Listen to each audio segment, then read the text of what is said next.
एक कथावाचक है जिनका नाम आपने सुना होगा, प्रदीप मिश्रा। उन्होंने एक लाइन बड़ी फेमस की है और वो लाइन है, एक लोटा जल सारी समस्याओं का हल।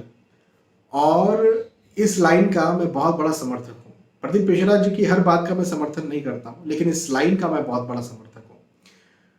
क्योंकि मैं उसकी वजह आपको बताता हूँ। देखो, हर ग्रह के बारे में लोग बात करते हैं, विशेष तौर पर राहु केतु शनि के बारे में बहुत बात होती है, फिर शुक्र देवता के बारे में भी होती है, गुरु सूर्य के बारे में भी होती है, गवर्नमेंट जॉब ये वो, मंगल के बारे में होती है, लेकिन चंद्र के बारे में कोई बात नहीं करता है। चंद्र के बारे में मैंने कहीं ज्यादा बात होते हुए सुना ही नहीं है, जबकि मैं बार बार ये कहता हूँ कि psychology is everything, conscious subconscious mind is everything. Actually मैं जो कह रहा हूँ ना, साइकोलॉजी इज एवरीथिंग, इसको समझो आप। एक व्यक्ति है जो बिल्कुल डल्लब के गद्दे पर सोया हुआ है, एसी लगा हुआ है और सारी भौतिक सुख सुविधाएं, हीरे की अंगूठी पहना हुआ है, लेकिन उसके बावजूद भी उस रूम में वो आत्महत्या कर लेता है।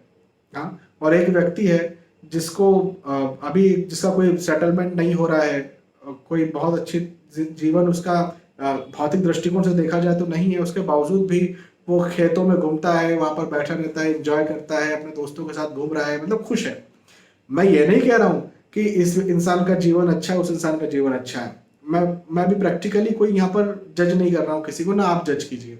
मैं तो ये कह रहा हूँ कि कोई व्यक्ति किसी परिस्थिति में बहुत ही ज्यादा खुश है और कोई व्यक्ति किसी परिस्थिति में बहुत ही ज्यादा दुखी है, तो क्या हुई ना, साइकोलॉजी तो हुई, कॉन्शियस सबकॉन्शियस माइंड ही तो हुआ, है ना।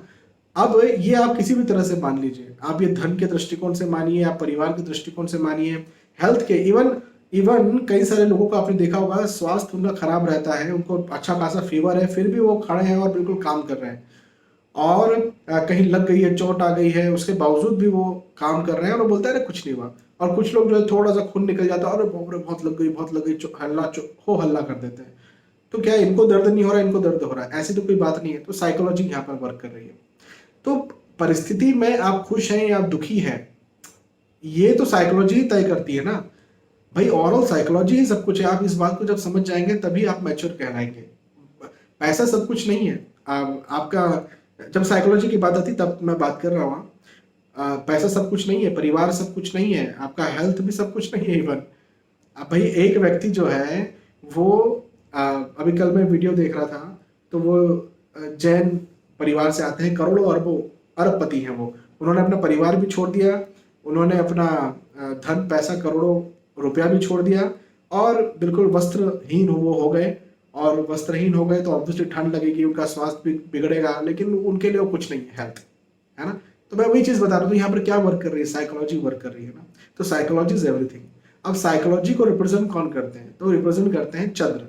चंद्र ही रिप्रेजेंट करते हैं, मेरी इस बात को ध्यान रखना। तो आपका जीवन जो चला रहे हैं, आपको दुखी कर रहे हैं, आपको सुखी कर रहे हैं, वो तो चंद्र है ना, कि आपको सुखी कर रहा है एसी। मेरे घर में एसी चल रहा है अभी इस समय, मुझे ये सुखी नहीं कर रहा। हो सकता है मैं भी बहुत डिप्रेशन में हूँ एसी के बीच में बैठ करके, हो सकता है मैं डिप्रेशन में हूँ, तो ये सुखी मुझे तो कर रहा है चंद्र या दुखी कर रहा है चंद्र। तो इसके बारे में तो बात ही नहीं हो रही। अब आते हैं शुरुआत में जो मैंने स्टार्ट किया था प्रदीप मिश्रा जी से, कि उनके ये लाइन मुझे बहुत अच्छी लगती है। वो लाइन तो कहीं खो गई। अब मैं जहाँ से मैंने स्टार्ट किया था मैं कहीं और आ गया टॉपिक पर, नहीं किसी और टॉपिक पर नहीं आया, टॉपिक वही चल रहा है कि चंद्र का सबसे बड़ा जो उपाय है वो यही है कि शिवलिंग पर एक लोटा यदि आप जल चढ़ाते हैं और रोजाना सुबह के समय चढ़ाते हैं और कुछ कुछ नहीं बोलते, आपको कुछ आराधना करना है, आपको अभिषेक करना है, बिल्कुल कीजिए, आपकी मर्जी। लेकिन आप कहते हैं ना, जानामि योगम जपम नैव पूजाम, न तो हम सदा सर्वदा शंभु तुभ्यम, और एक लोटा जल में चढ़ाता हूँ हाथ जोड़ करके। यदि आप ऐसे ही बोलते हैं, ऐसे ही करते हैं, तो ही ये चंद्र का सबसे बड़ा उपाय हो जाता है। और यदि रोज आप ऐसा करते हैं तो आप सुखी होने लगते हैं, आप मेंटली खुश होने लगते हैं, आप हर्ष में आने लगते हैं, आप उत्साह में आने लगते हैं। और दूसरी जो भी बीमारियां है वो खत्म होने लगती है। मेंटल इश्यूज, देखो क्या होता है ना, मेंटल इश्यूज से फिजिकल इश्यूज भी बनते हैं। मैं बहुत ज्यादा चिंता एंजाइटी करूँ तो ब्लड प्रेशर बढ़ेगा ही बढ़ेगा, हाइपरटेंशन होगा ही होगा, डायबिटीज होगी ही होगी, और भी दूसरी बहुत सारी बीमारियां जो है वो मुझे होगी ही होगी, यदि मैं बहुत ज्यादा चिंता एंजाइटी कर रहा हूँ या मन मेरा शांत नहीं। और मन मेरा शांत है तो बहुत सारी बीमारियां मेरी नहीं होंगी, बिल्कुल नहीं होंगी। तो मन को शांत रखना, मन को खुश रखना, मन को प्रसन्न रखना, सुखी रहना, ये तो चंद्र आपको दे रहे हैं। सुख सुख आपको जब आप मैच्योरिटी ये है कि आपको ये पता चल जाए कि मुझे ये अच्छा डल्लव का सोफा है, इसमें बहुत गद्दीदार है, मेरे पास एसी चल रहा है, ये मुझे सुख नहीं दे रहा, मेरा सुख तो मेरा मन दे रहा है, मेरा माइंड दे रहा है। जब मुझे ये पता चल जाएगा तो ये मैच्योरिटी आएगी, इसे मैच्योरिटी कहते हैं। और वो चंद्र देते हैं और उनका उपाय रेगुलर बेसिस पर शिवलिंग पर जल चढ़ाना होता है। तो इस बात को आप जरूर ध्यान रखें, मैच्योर लोग ही इस बात को समझ पाएंगे, बाकी तो बहुत सारे लोग इसको स्किप कर देंगे वीडियो को। बहुत बहुत धन्यवाद। जय श्री सीताराम।